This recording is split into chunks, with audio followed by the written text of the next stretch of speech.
Puji Tuhan, Shalom, Shalom, Shalom, selamat pagi. Satu hari lagi tepat di tanggal 20 Februari tahun 2021 ini, Tuhan telah membangunkan kita dari tidur nyenyak kita.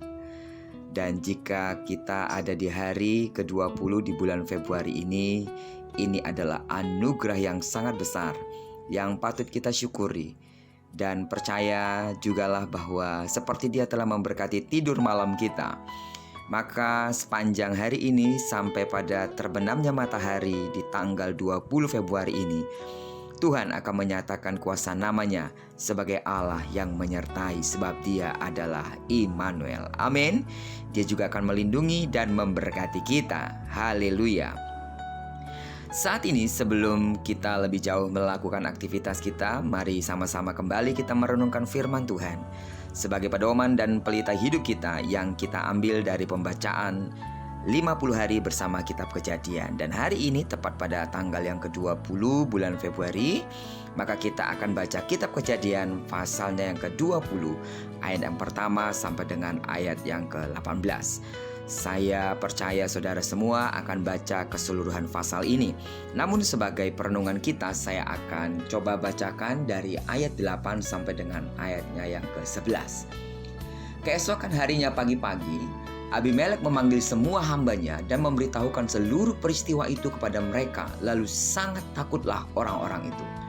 Kemudian Abimelek memanggil Abraham dan berkata kepadanya, "Perbuatan apakah yang kau lakukan terhadap kami? Dan kesalahan apakah yang kulakukan terhadap engkau, sehingga engkau mendatangkan dosa besar atas diriku dan kerajaanku? Engkau telah berbuat hal-hal yang tidak patut kepadaku." Lagi kata Abimelek kepada Abraham, "Apakah maksudmu maka engkau melakukan hal ini?" Lalu Abraham berkata, "Aku berpikir, takut akan Allah tidak ada di tempat ini. Tentulah aku akan dibunuh karena istriku." Dalam Kejadian pasal yang ke-20 ini kita lihat bahwa Abraham mengulangi apa yang sudah terjadi di dalam Kejadian pasal yang ke-12 ayat 10 sampai dengan ayat yang ke-20, di mana ia menyodorkan Sarah istrinya dan kemudian dikatakan bahwa Sarah adalah saudaranya. Memang benar bahwa Sarah adalah saudaranya, namun ia tidak mengatakan bahwa Sarah juga adalah istrinya. Dan ini ia lakukan karena ia takut dibunuh. Rupanya ini adalah pola pikir masyarakat saat itu. Kalau seorang suami memiliki seorang istri yang cantik, lalu mereka pergi ke suatu negara, lalu kemudian rajanya menginginkan istrinya, maka kemudian si suami akan dibunuh. Abraham mengerti betul hal ini.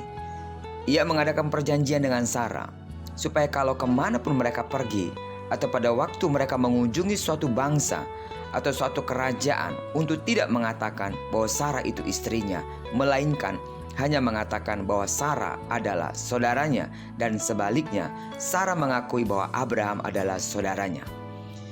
Alasan mengapa Abraham berbohong karena sebenarnya ia takut dibunuh karena Sarah, sebab Abraham berpikir bahwa takut akan Tuhan tidak ada di tempat itu.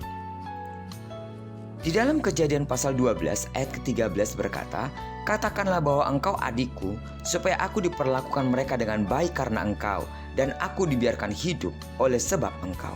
Namun di sini kita bisa lihat bahwa justru Abraham lebih takut kepada Abimelek daripada ia takut kepada Allah. Dan sebaliknya justru Abimelek takut akan Allah. Saudara, seringkali dalam kehidupan kita sebagai orang percaya, kita tidak tahu apa yang seharusnya kita lakukan. Sedangkan orang-orang yang tidak mengenal Allah, mereka justru lebih tahu apa yang seharusnya, yang sepantasnya mereka lakukan. Yang bahayanya lagi adalah ketika kita terlihat begitu rohani saat berada di lingkungan orang yang tidak kita kenal. Tapi sebaliknya, orang yang mengenal kita melihat kita seperti orang yang tidak beriman.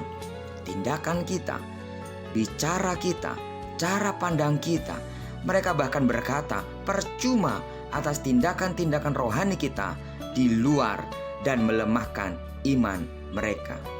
Lewat perenungan kita hari ini, mari semakin bijak dalam bertindak, semakin bijak dalam berpikir, semakin bijak dalam berkata-kata, agar dimanapun kita berada, kita akan tetap bersinar dan menjadi berkat. Tuhan Yesus memberkati kita bersama dengan orang-orang yang kita kasihi dan juga bersama dengan orang-orang yang kita cintai. Dan kiranya Tuhan selalu memberkati apa yang dikerjakan tangan kanan dan tangan kiri kita. Dan kemanapun kaki kanan, kaki kiri kita melangkah, di sana kemuliaan Tuhan, kemurahan Tuhan, kedahsyatan Allah akan dinyatakan. Terpujilah nama Tuhan. Amin. Shalom.